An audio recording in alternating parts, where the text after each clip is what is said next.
So we don't know if this man had a family. We don't know if he was running away from something, and we don't know if he was the good guy or the bad guy. We know nothing. What do we need to know in order to do our jobs and not simply be mechanics? We're not being mechanics. According to the snippets that has been shown earlier, conflict is unavoidable wherever people work together, especially in high-pressure environments like hospital operating room. It is also shown that we can witness how differing opinions, poor communication, and emotional bias collide during a critical surgery. This episode does more than show tension. It reveals why conflicts escalate and, more importantly, how they can be resolved. By examining these problems alongside clear solutions, we can apply the lessons far beyond the operating room into our own relationships, classrooms, and workplaces. Let's discuss conflict of opinion. In the episode, the surgeons strongly disagree on how to treat a critical injured patient. Meredith Gray believes continuing aggressive intervention is too risky.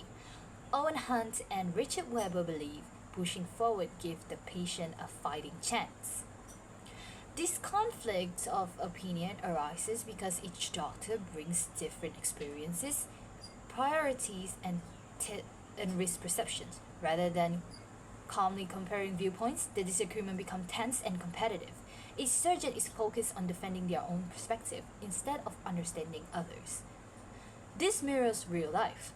Conflicts often escalate not because opinions differ, but because people treat disagreement as a personal challenge rather than collaborative problem.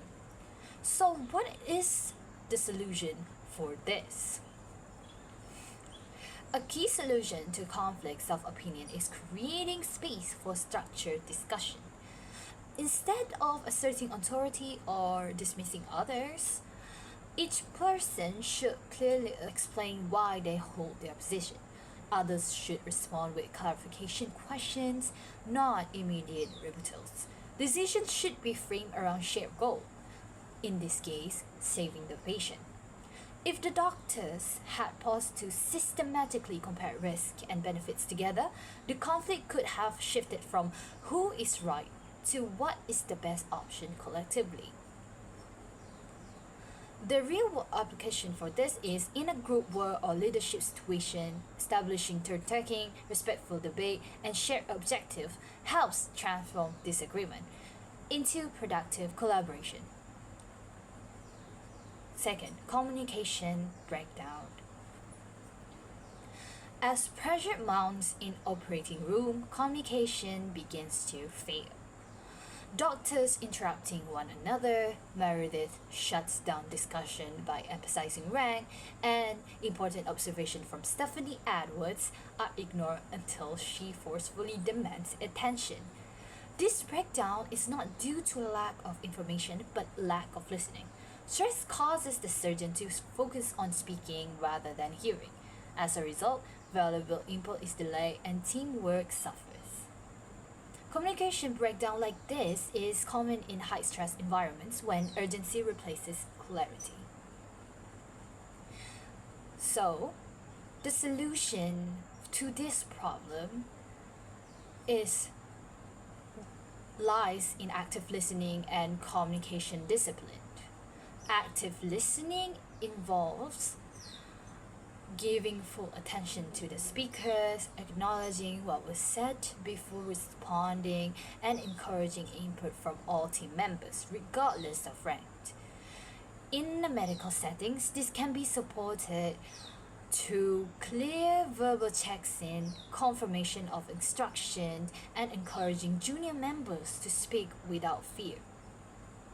Once Stephanie is finally heard, the team gains crucial information that helps guide treatment, proving that effective communication saves time, not wasted. In real-world application, in meetings or groups discussion, summarizing others' points before responding and inviting quieter members to speak can prevent costly misunderstandings. Third, emotional bias. Emotional bias strongly influences decisions in this episode.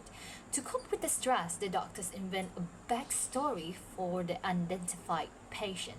While this humanizes him, it also blurs professional judgment.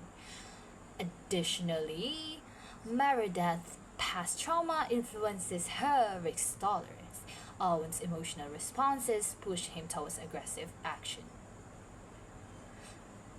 Emotional bias causes people to interpret situation through personal experiences and feelings rather than objective analysis. While emotion can motivate compassion, it can also distort decision making. So, what is the solution to this problem? The solution is not removing emotion, but recognizing and managing it. Effective emotional regulative includes acknowledging emotional responses without letting them dominate decisions, pausing to reassess facts when emotions run high, and separating personal experiences from present moment judgment. In this episode, once the team regains focus and balances empathy with logic, they are able to act more cohesively.